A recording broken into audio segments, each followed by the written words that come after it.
بسم اللہ الرحمن الرحیم۔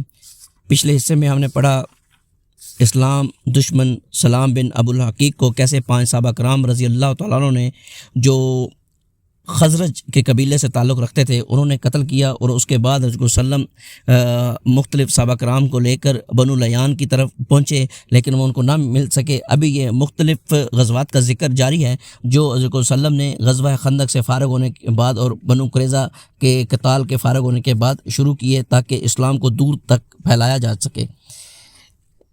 اسی طرح ایک اور غزوہ، ایک سریہ ربیع الاول یا ربیع الاخر 6 ہجری میں حضرت محمد بن مسلمہ رضی اللہ تعالیٰ عنہ کی سربراہی میں 10 افراد کا ایک دستہ ذوقعدہ کی جانب روانہ کیا گیا۔ یہ مقام بنو صلبہ کے دیار میں واقع تھا۔ دشمن جس کی تعداد 100 تھی کمین گاہ میں چھپ گیا، اور جب صحابہ کرام سو گئے تو اچانک حملہ کر کے انہیں قتل کر دیا۔ صرف محمد بن مسلمہ رضی اللہ تعالیٰ عنہ بچ نکلنے میں کامیاب ہو سکے، اور وہ بھی زخمی ہو کر۔ محمد بن مسلمہ کے رفقا کی شہادت کے بعد ربیع الاخر 6 ہجری میں نبی صلی اللہ علیہ وسلم نے حضرت ابو عبیدہ رضی اللہ عنہ کو ذوقعدہ کی جانب روانہ فرمایا۔ انہوں نے 40 افراد کی نفری لے کر مذکورہ صحابہ کرام کی شاہگاہ کا رخ کیا، اور رات بھر پیدل سفر کر کے علل صبح بنو صلبہ کے دیار میں پہنچتے ہی چھاپا مار دیا، لیکن بنو صلبہ اتنی تیزی سے پہاڑوں میں بھاگے کہ مسلمانوں کی گرفت میں نہ آ سکے۔ صرف ایک آدمی پکڑا گیا اور وہ مسلمان ہو گیا، البتہ مویشی اور بکریاں ہاتھ آئیں۔ سریہ جموم، یہ سریہ زید بن حارثہ رضی اللہ عنہ کی زیر قیادت ربیع الاول 6 ہجری میں جموم کی جانب روانہ کیا گیا۔ جموم مر الزہران موجودہ وادی فاطمہ میں بنو سلیم کے ایک چشمے کا نام ہے۔ حضرت زید وہاں پہنچے تو قبیلہ مزینہ کی ایک عورت جس کا نام حلیمہ تھا گرفت میں آ گئی۔ اس نے بنو سلیم کے مقام کا پتہ بتایا جہاں سے بہت مویشی بکریاں اور قیدی ہاتھ آئے۔ حضرت زید بن حارثہ رضی اللہ عنہ سب لے کر مدینے واپس آئے۔ رسول اللہ علیہ وسلم نے اسے مزنی عورت کو آزاد کر کے اس کی شادی کر دی۔ سریہ ایس، یہ سریہ 170 سواروں پر مشتمل تھا، اور اسے بھی حضرت زید بن حارثہ رضی اللہ عنہ زیر قیادت جمادی الاول 6 ہجری میں ایس کی جانب روانہ کیا گیا تھا۔ اس مہم میں قریش کے ایک قافلے کا مال ہاتھ آیا جو رسول صلی اللہ علیہ وسلم کے داماد حضرت ابو العاص کی قیادت میں سفر کر رہا تھا۔ ابو العاص رضی اللہ عنہ اس وقت تک مسلمان نہ ہوئے تھے۔ وہ گرفتار تو نہ ہو سکے لیکن بھاگ کر سیدھے مدینہ پہنچے اور حضرت زینب کی پناہ لے کر ان سے کہا کہ وہ رسول صلی اللہ علیہ وسلم سے کہہ کر قافلے کا مال واپس دلا دیں۔ حضرت زینب نے رسول صلی اللہ علیہ وسلم کے سامنے یہ بات پیش کی تو آپ نے کسی طرح کا دباؤ ڈالے بغیر صحابہ کرام سے اشارہ کیا کہ مال واپس دے دیں۔ صحابہ کرام رضی اللہ عنہ نے تھوڑا زیادہ اور چھوٹا بڑا جو کچھ تھا سب کچھ واپس کر دیا۔ ابو العاص سارا مال لے کر مکہ پہنچے تو امانتیں ان کے مالکوں کے حوالے کی، پھر مسلمان ہو کر مدینہ تشریف لائے۔ رسول اللہ صلی اللہ علیہ وسلم نے پہلے ہی نکاح کی بنیاد پر حضرت زینب کو ان کا حوالہ کر دیا، جیسا کہ صحیح بخاری میں یہ حدیث واقع ہے۔ آپ نے پہلے ہی نکاح کی بنیاد پر اس لیے حوالہ کر دیا تھا کہ اس وقت تک کفار پر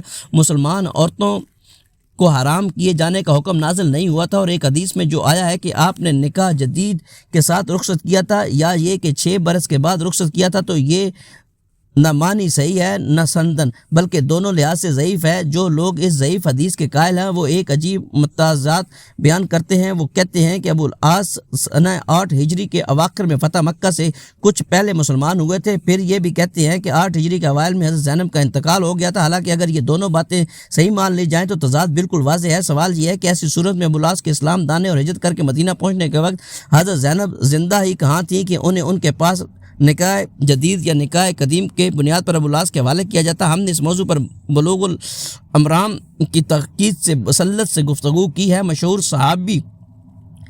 صاحب مغازی موسیٰ بن عقاقہ کا رجحان اس طرف سے ہے کہ یہ واقعہ سنہ 7 ہجری میں ابو البصیر اور ان کے رفقا کے ہاتھوں پیش آیا تھا، لیکن یہ نہ حدیث صحیح کے موافق ہے نہ حدیث ضعیف کے۔ سریہ طرف یا ترک، یہ سریہ بھی حضرت زید بن حارثہ رضی اللہ تعالیٰ عنہ کی قیادت میں جمادی الاخر میں طرف یا ترک نامی مقام کی طرف روانہ کیا گیا۔ یہ مقام بنو صلبہ کا علاقے میں تھا۔ حضرت زین کے ساتھ صرف 15 آدمی تھے، لیکن بدوؤں نے خبر پاتے ہی رائے فرار اختیار کی۔ انہیں خطرہ تھا کہ رسول صلی اللہ علیہ وسلم تشریف لا رہے ہیں۔ حضرت زید کو 4 اونٹ ہاتھ لگے اور وہ 4 روز بعد واپس مدینہ تشریف لے آئے۔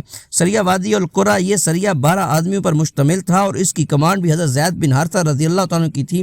وہ رجب 6 ہجری میں وادی القرا کی جانب روانہ ہوئے۔ مقصد دشمن کی نقل و حرکت کا پتہ لگانا تھا، مگر وادی القرا کے باشندوں نے ان پر حملہ کر کے 9 صحابہ کو شہید کر دیا اور صرف 3 بچ سکے، جن میں ایک خود حضرت زید بن حارثہ رضی اللہ عنہ شامل تھے۔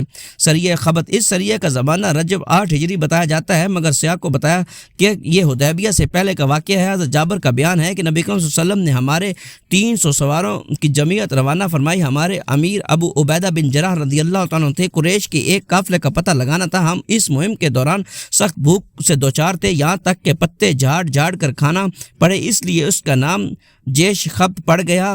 خبت جھاڑنے والے پتوں کو کہتے ہیں۔ آخر ایک آدمی نے 3 اونٹ ذبح کیے، پھر 3 اونٹ ذبح کیے، پھر 3 اونٹ ذبح کیے، لیکن اس کے بعد ابو عبیدہ نے اسے منع کر دیا۔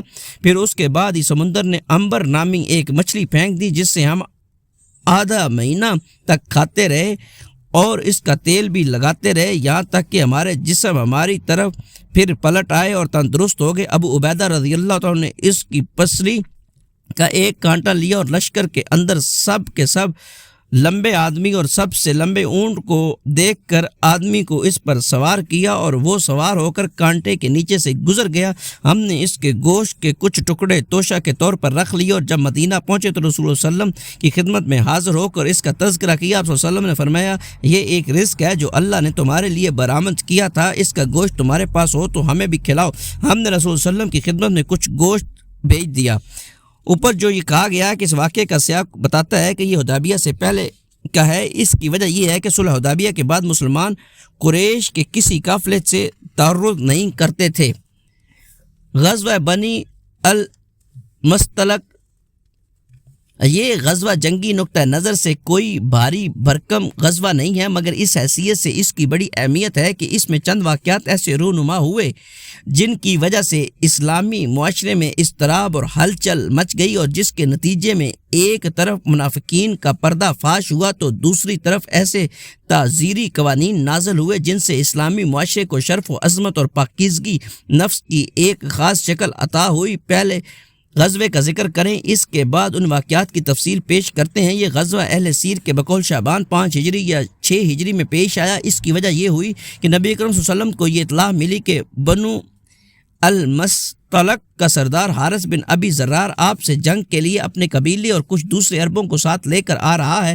آپ نے بریدہ بن حصیب رضی اللہ تعالی عنہ کو تحقیق حال کے لیے روانہ فرمایا۔ انہوں نے اس قبیلے میں جا کر حارث بن ابی زرار سے ملاقات کی اور بات چیت کی اور واپس آ کر رسول صلی اللہ علیہ وسلم کو حالات سے باخبر کیا۔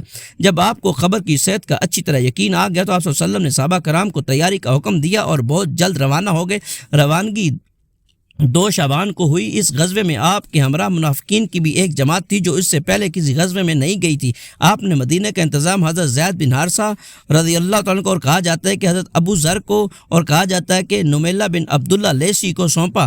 حارثہ بن ابی زرار نے اسلامی لشکر کی خبر لانے کے لیے ایک جاسوس بھیجا تھا، لیکن مسلمانوں نے اسے گرفتار کر کے قتل کر دیا۔ جب حارث بن ابی زرار اور اس کے رفقا کو رسول صلی اللہ علیہ وسلم کی روانگی اور اپنے جاسوس کے قتل کیے جانے کا علم ہوا تو وہ سخت خوفزدہ ہوئے، اور جو عرب ان کے ساتھ تھے وہ سب بکھر گئے۔ رسول اللہ صلی اللہ علیہ وسلم چشمہ مریض تک پہنچے تو بنو مستلق آمادہ جنگ ہو گئے۔ رسول صلی اللہ علیہ وسلم اور صحابہ کرام نے بھی صف بندی کر لی۔ پورے اسلامی لشکر کے علم بردار حضرت ابوبکر صدیق رضی اللہ تعالیٰ عنہ تھے اور خاص انصار کا پریرا حضرت سعد بن عبیدہ رضی اللہ تعالیٰ عنہ کے ہاتھ میں تھا۔ کچھ دیر فریقین میں تیروں کا تبادلہ ہوا۔ اس کے بعد رسول صلی اللہ علیہ وسلم کے حکم سے صحابہ کرام نے یکبارگی حملہ کیا اور فتح یاب ہو گئے۔ مشرکین نے شکست کھائی، کچھ مارے گئے، عورتوں اور بچوں کو قید کر لیا گیا، مویشی اور بکریاں بھی ہاتھ آئیں۔ مسلمانوں کا صرف ایک آدمی مارا گیا جسے ایک انصاری نے دشمن کا آدمی سمجھ کر مار دیا تھا۔ اس غزوے کے متعلق اہل سیر کا بیان یہی ہے کہ لیکن علامہ بن قیم نے لکھا ہے کہ یہ وہم ہے، کیونکہ اس غزوے میں لڑائی نہیں ہوئی تھی بلکہ آپ نے چشمے کے پاس ان پر چھاپا مار کر عورتوں اور بچوں اور مال مویشیوں پر قبضہ کر لیا تھا، جیسا کہ صحیح کے اندر ہے کہ رسول اللہ صلی اللہ علیہ وسلم نے بنو المستلق پر چھاپا مارا اور وہ غافل تھے۔ قیدیوں میں حضرت جویریہ رضی اللہ تعالی عنہ بھی تھیں جو بنو المستلق کے سردار حارث بن ابی زرار کی بیٹی تھی۔ وہ ثاقب بن قیس کے حصے میں آئیں، صحابت نے انہیں مکاتب بنا لیا، پھر رسول صلی اللہ علیہ وسلم نے ان کی جانب سے مقررہ رقم ادا کر کے ان سے شادی کر لی۔ اس شادی کی وجہ سے مسلمانوں نے بنو المستلق کے 100 گھرانوں کو جو مسلمان ہو چکے تھے آزاد کر دیا۔ کہنے لگے کہ یہ لوگ رسول صلی اللہ علیہ وسلم کے سسرال کے لوگ ہیں۔ یہ ہے اس غزوے کی روداد۔ باقی رہے وہ واقعات جو اس غزوے سے پیش آئے تھے، چونکہ ان کی بنیاد عبداللہ بن ابی رئیس المنافقین اور اس کے رفقا تھے، اس لیے بھیجا نہ ہوگا کہ پہلے اسلامی معاشرے کے اندر ان کے کرداروں اور رویے کی ایک جھلک پیش کر دی جائے اور بعد میں واقعات کی تفصیل دی جائے۔